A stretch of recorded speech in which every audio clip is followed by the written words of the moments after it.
दिन आज है पाहुन छठ आयल,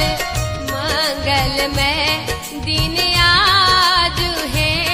पाहुन छठ आयल। धन धन जागल भाग्य है, धन धन जागल भाग्य है, मन कमल फुलायल, मंगल में दिन आज है पाहुन छठ आयल, मंगल में दिन आज है पाहुन छठ आयल, मंगल में दिन आज है पाहुन छठ आयल।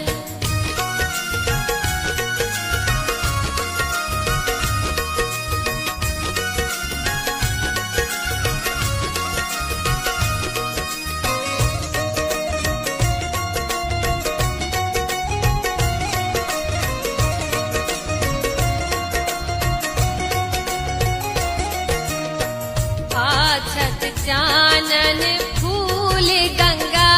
जल, आछत चानन फूल गंगा जल, बेली चमेली तो डाला साजल, बेली चमेली सो डाला साजल, गाथल हार गुलाब है,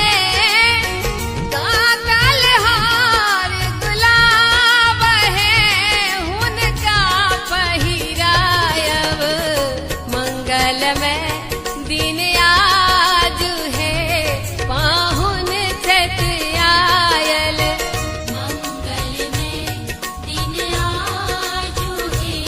पाहुन छठ आयल, मंगल में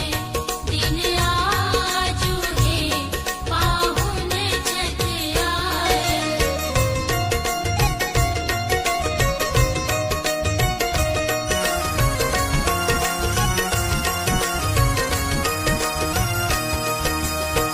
सूर्य सनक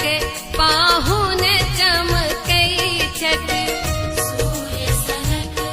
पाहुन चमकै छठ,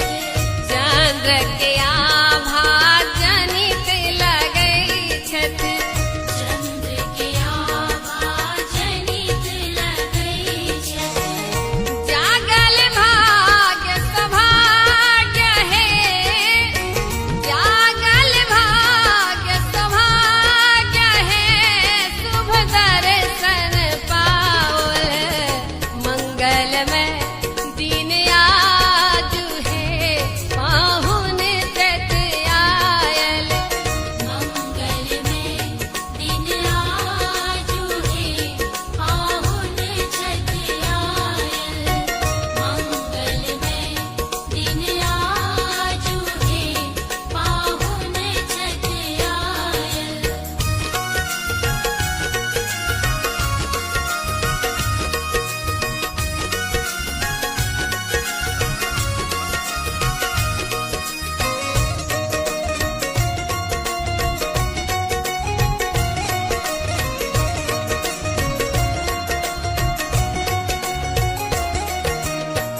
धन में धन भावे